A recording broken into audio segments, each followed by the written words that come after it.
today to give you a little introduction on the little-known sport of rowing. Well, maybe you've heard of it, but you probably don't know many details. And we were from the rowing team, and we thought it'd be an interesting topic for our Teach Our Passion project.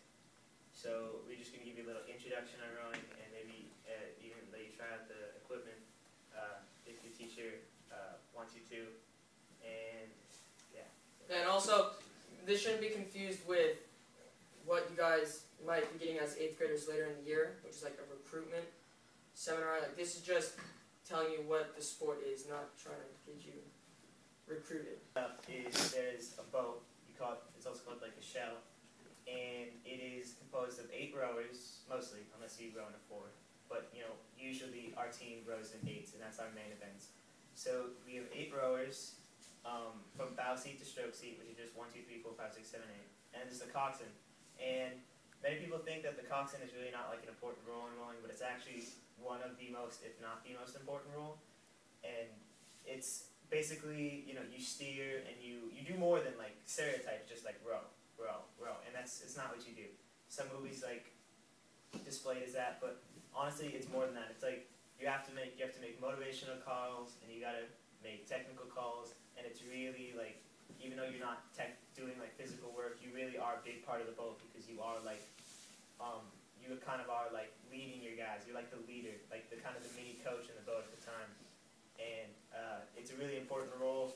And I mean, there's like, if you're not big enough to be a rower, there's always spots as the coxswain, and people think like, I don't want to be a coxswain because I want to row, but coxswain is a really good and a really fun position to play.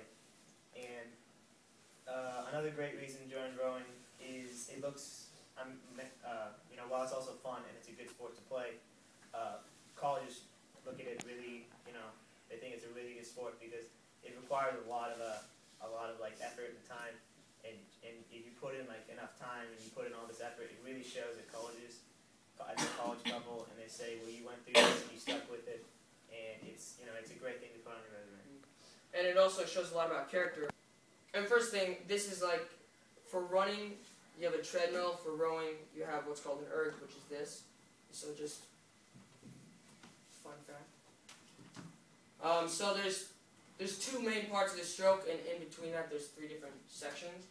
So you have one part of the stroke, which is the drive, which is when the oar is in the water and you're moving the boat forward. And also, fun fact, in the boat, the rowers are facing backwards.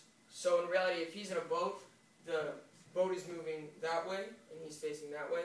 And then the coxswain is up at this point of the boat, looking where they're going, so they can be focused and not worried about where they're going. So you have the drive, which is when the blade is in the water, and which is when you are moving the boat, and that's just that. You see the fan moves, there's resistance. And then the recovery is when the blade is out of the water and you're coming back up to the beginning position for the drive. And so those are the 2 parts of the stroke, and in between there you have, we'll start with the drive. And so right here it's called the catch, and you're squeezed up as close as you can to maximize how long the oar is in the water, to be long, as we call it.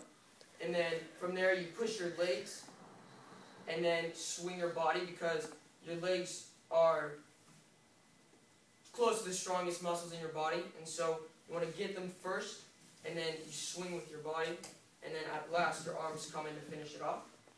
And then on the recovery sequence, you want your arms to come out first, body over, and then the legs come up. So it's just back and forth, and then legs go down, body swings, and arms come in. Arms out, body over, up to the catch, back. And right now it may seem somewhat easy, and you may be thinking, like, well, how am I supposed to do this for 6 months? Like, that's going to be just a boring motion. But if you think about it, you have 8 other guys with you, and you guys are all supposed to be doing each motion exactly together. Because if you don't, then the boat will fall onto one side and slow it down. Alright. And then, so legs first, and then body swings, and pull the arms in. So that's generally what it is, and then arms come out, body over, out to the catch. And try like slowing it down so you only do one motion at a time. So legs first, then body, arms, better.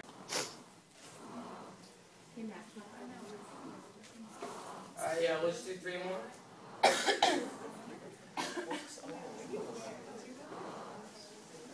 One more.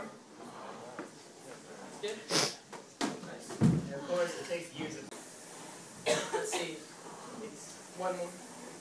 when there's a like out of the back parking lot in Redwood. There's like a small road, and you go over this bridge, and then it's right there. Well, It's just right. let's see. You know where Bonner? Yeah, Bonner. Where do you row? Like, can you go out into the ocean? If it's not windy, yes.